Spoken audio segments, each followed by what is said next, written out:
An English teacher in Galesburg, Illinois, was murdered in her apartment on the evening of March 11, 1993. She was 42 years old.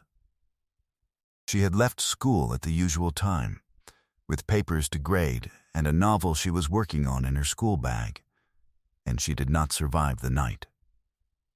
3 days after the murder, a white lily arrangement arrived at the Galesburg funeral home, mailed from Peoria, 40 miles east. Cash purchase, no name. A card, handwritten in careful block letters, that said 4 words: "She will not be forgotten." The funeral home director called investigators immediately. They held the envelope. They held the card. They traced the purchase to a florist in Peoria and found a cash transaction with nothing attached to it.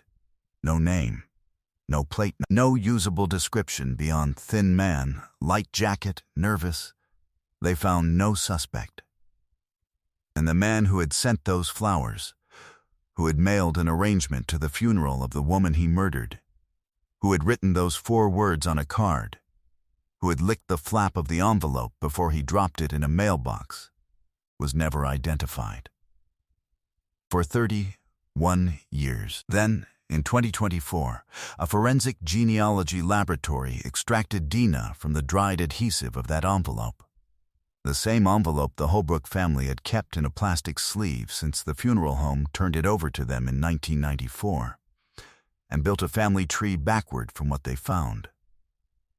What the tree named was a man who had spent 31 years in Louisiana, building a reputation and a family in a city that knew nothing about a teacher he had once made an enemy of in western Illinois.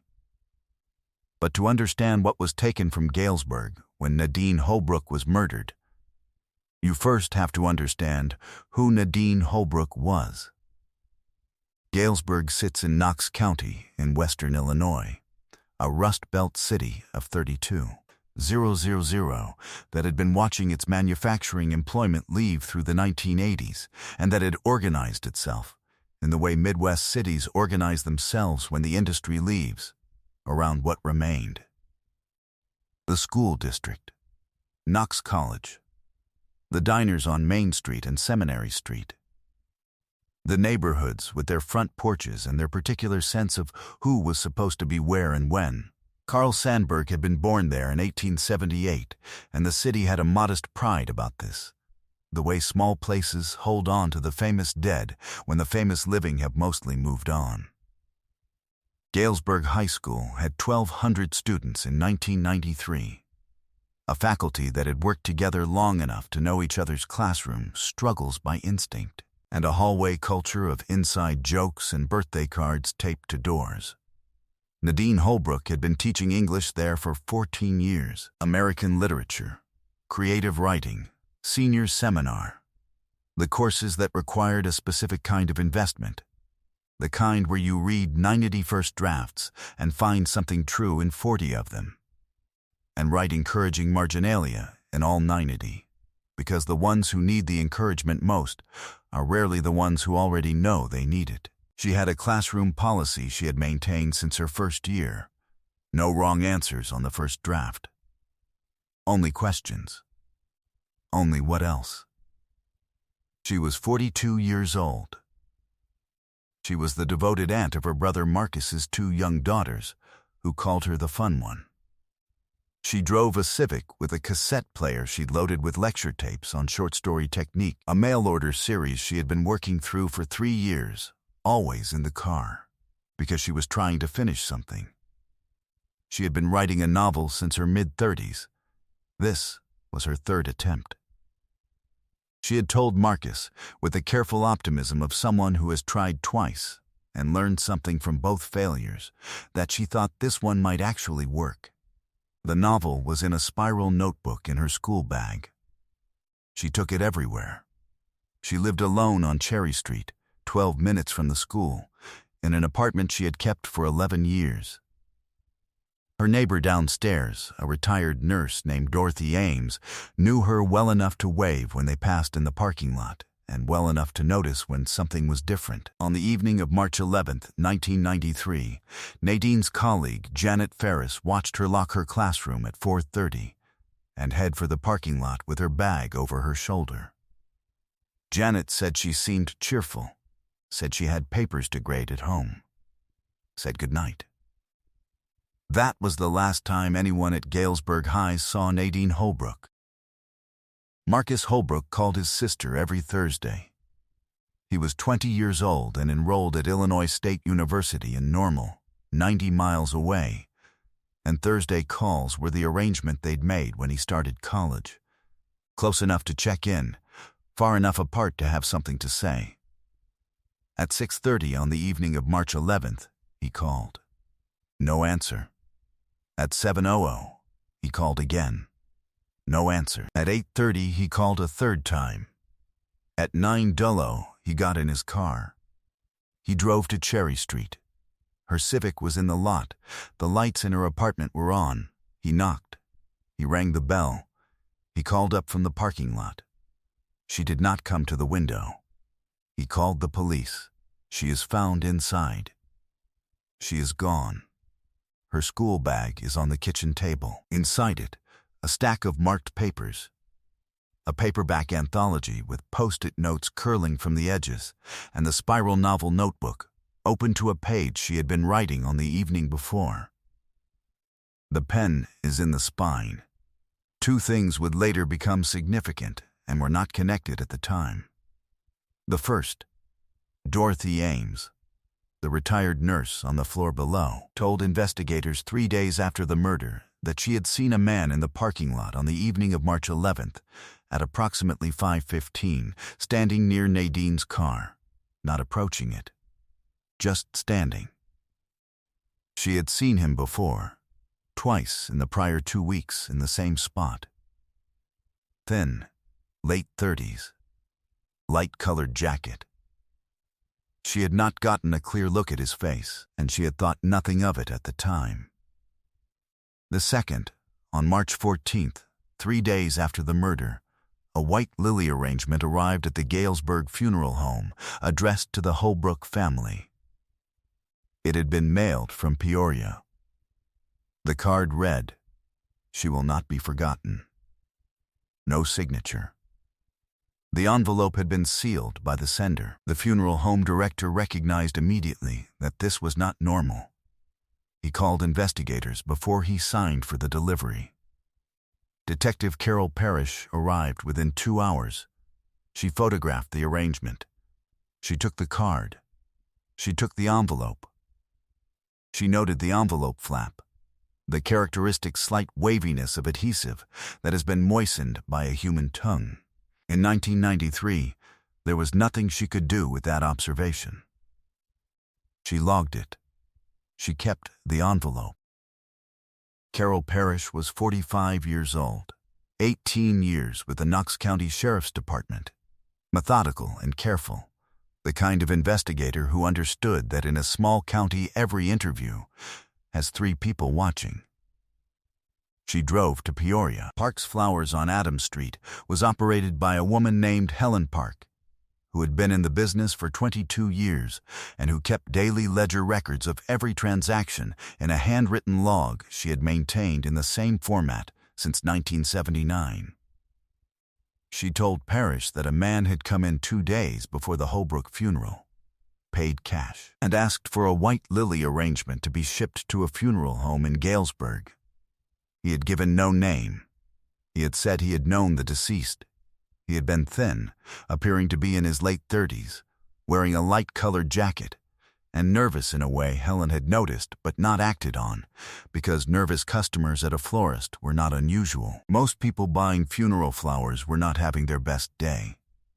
Helen's ledger entry read in her careful cursive, anonymous arrangement, Holbrook Funeral, Galesburg, customer, thin, 3740, light jacket, cash, said new deceased. Parrish photographed the ledger. She did not collect it as evidence. It was a running business record from an operating shop, and without a suspect name there was nothing to formally preserve. But the photograph existed in her file. The description in that ledger entry matched Dorothy Ames's parking lot account in two specific ways. Thin, late 30s, light jacket. Parrish noted this alignment. She could not do anything with it in 1993 because both descriptions were of a man with no name attached to him. The main suspect in the early weeks of the investigation was a former student named James Teller, 21. A young man who had been in Nadine's creative writing class and who had written material disturbing enough that Nadine had submitted a documented referral to the school counselor in his junior year. Teller had been in Columbus, Ohio, during the week of the murder, confirmed by his parents. 2 cousins, a gas station receipt in Chillicothe, and a video rental record from a Columbus Blockbuster.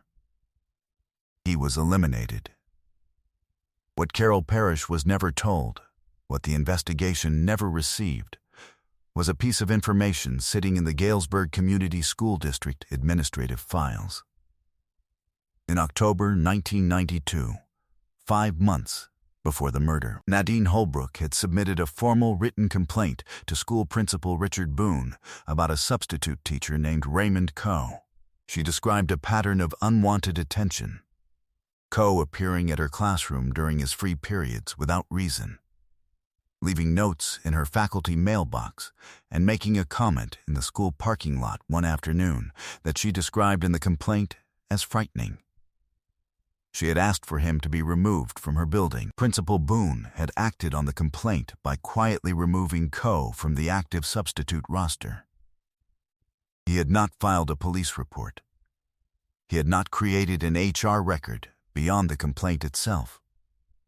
He had told no one outside his office because he had considered the matter handled, which is different from resolved in ways he did not think about carefully enough at the time. Raymond Coe stopped receiving substitute assignments in January 1993. He left Galesburg. 2 months later, Nadine was dead. While Parrish worked the leads available to her, Marcus Holbrook came home from Illinois State and did not return for the rest of the semester. He attended every meeting investigators would agree to hold. At every meeting, he asked about the flowers, not rhetorically, as an investigative question. He had looked at those 4 words on that card until they stopped being a message and became a problem. Who sends flowers to the funeral of someone they murdered? He thought the answer described something specific about the person.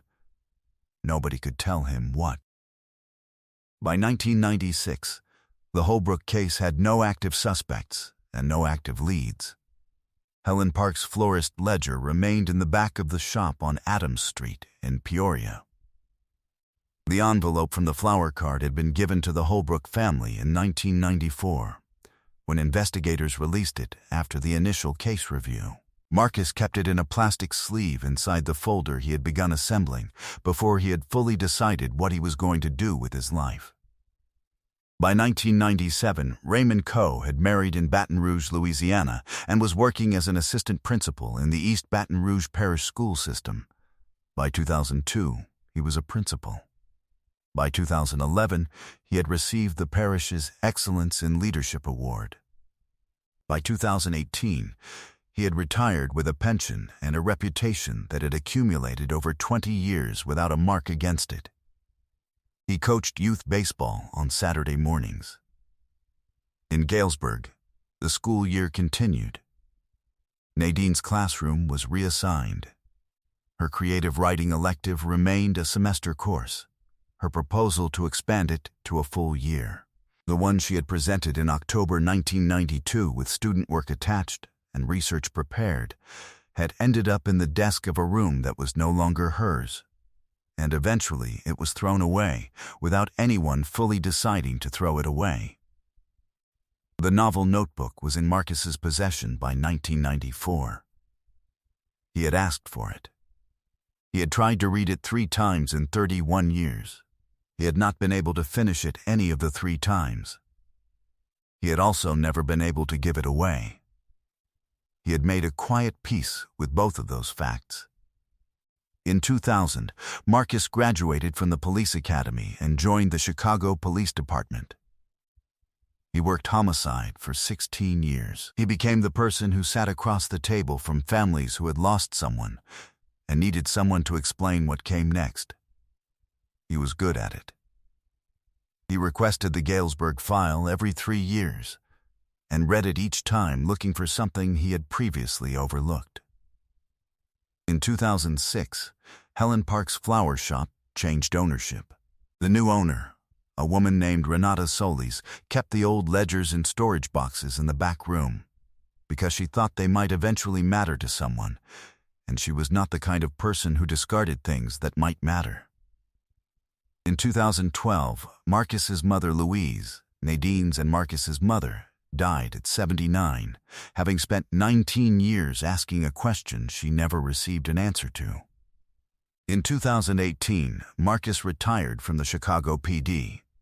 He moved back to Galesburg and started asking questions with nothing to do but time. Every case on this channel represents weeks of research, verifying facts, and piecing together lives that deserved far better. If you want us to keep uncovering the truth behind stories like this one, take a second to like and subscribe. Drop a comment telling us where in the world you're watching from. Now, let's get back to Nadine. Then, in 2022, the Illinois State Police launched a cold case review initiative for unsolved homicides from 1985 to 2000. The Holbrook case was on the list, and the envelope Marcus had kept in a plastic sleeve for 28 years was about to become the most important object in the file. Illinois State Police Special Agent Diana Cruz was 36 years old and had worked the cold case unit for 4 years when the Holbrook file was assigned to her in early 2023. She read Carol Parrish's original investigation carefully and then read it again with a legal pad beside her. She found Dorothy Ames's parking lot account. She found the flower arrangement, the Peoria trace, the ledger photograph, the aligned descriptions. She noted the 2 accounts of the same thin man in the same light jacket and wrote a single line connecting them that had not appeared in the original file. Then she requested the school district's full administrative records under subpoena. She found Nadine's complaint. Raymond Coe, October 1992. The parking lot comment. Principal Boone's quiet removal of Coe from the substitute roster, with no police contact, no HR escalation, no record that would have reached investigators in March 1993. She made 2 calls. The first was to Renata Solis at the flower shop on Adams Street in Peoria. The 1993 ledger was in a storage box in the back room. Cruz drove to Peoria and held it in her hands. She then located Helen Park, 84 years old, retired, living on the east side of Peoria, and interviewed her by phone. Helen remembered the customer. Thin, nervous, light jacket. She confirmed the ledger notation was hers, her handwriting, her memory of that specific morning. The second call was to Marcus Holbrook. She told him she was working the case and had found Nadine's complaint in the district records. She asked whether he still had the envelope. He brought it to her office the following morning. In August 2023, the envelope was submitted to the Illinois State Police Forensic Laboratory in Springfield. The process, in plain terms, extracts DNA from the residue left in the dried adhesive of an envelope flap, the microscopic biological material deposited when a person runs their tongue across the gummed strip before sealing it. That genetic profile is uploaded to public ancestry databases, where it is compared against the voluntary submissions of millions of users who have registered for genealogy research. The technology then traces the matches backward through family trees, cousin by cousin, generation by generation, until every branch resolves to a single unknown contributor. The results arrived on a Tuesday morning in January 2024. Cruz opened the report. The genealogy match had resolved to a family cluster in East Baton Rouge Parish, Louisiana. She built the tree over 5 days. Every branch converged on a single name. Raymond Coe, 69 years old. Baton Rouge, Louisiana, retired school principal. Address history, Galesburg, Illinois, 1991 through early 1993. She called Marcus Holbrook. It was a Thursday evening. She told him what the genealogy report had found. He was quiet for a long time. Then he said he sent the flowers, not as a question, as the answer to the question he had been carrying for 31 years. Raymond Coe had built his Louisiana life with the thoroughness of someone who intended it to last. He had been competent, consistent, and genuinely effective as a school administrator. The kind of principal who understood teachers and parents alike, and who could translate between them without making either side feel managed. The Excellence in Leadership Award had been real. The teachers who had worked under him respected him. The parents had trusted him with their children. He had stepchildren who called him Dad, and grandchildren who were small enough to still think of him as one of the safe adults in their world. He was 69 years old. He coached youth baseball on Saturday mornings. The DINA warrant was approved by a federal magistrate in the Middle District of Louisiana on April 3, 2024, and executed 5 days later. Coe said nothing during the collection process and requested his attorney immediately after. The laboratory confirmed the match in 7 days.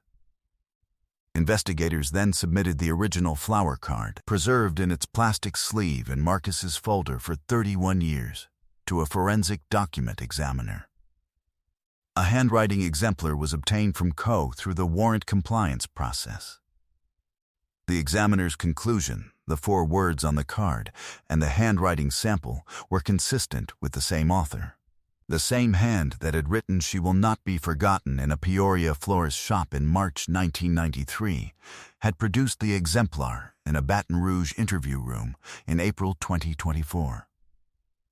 Investigators also confirmed, through subpoenaed school district records, that Coe had applied to substitute teach in Galesburg in August 1991 and had been removed from active scheduling in January 1993, the direct consequence of Nadine's October complaint. He had left Galesburg 2 months later. In March, she was dead. Raymond Coe was arrested at his home in Baton Rouge on the morning of May 7, 2024. His wife Sandra was in the kitchen when the agents arrived. He answered the door. He looked at the badges. He became very still. He said, "I'd like to call my attorney." His voice was level. Sandra Coe said his name once from the kitchen doorway. The arresting agent described her voice later as the sound of a person whose entire understanding of something has shifted in a single moment, who has not yet begun to move through what that means. The arrest made statewide news in Illinois and ran on Baton Rouge television that evening. In Galesburg, it was on the front page of the Register-Mail. Former colleagues of Nadine's, teachers now in their 60s and 70s, some long retired, read the name and felt the particular sensation of something long unresolved finally settling into place. His Louisiana community was shaken in a different register. This was a man who had received awards, who had sat across conference tables from parents and teachers for 20 years, who had coached children on Saturday mornings, and who had built all of it while a family in Illinois had been asking a question he could have answered at any time. He maintained a not guilty plea for 5 months.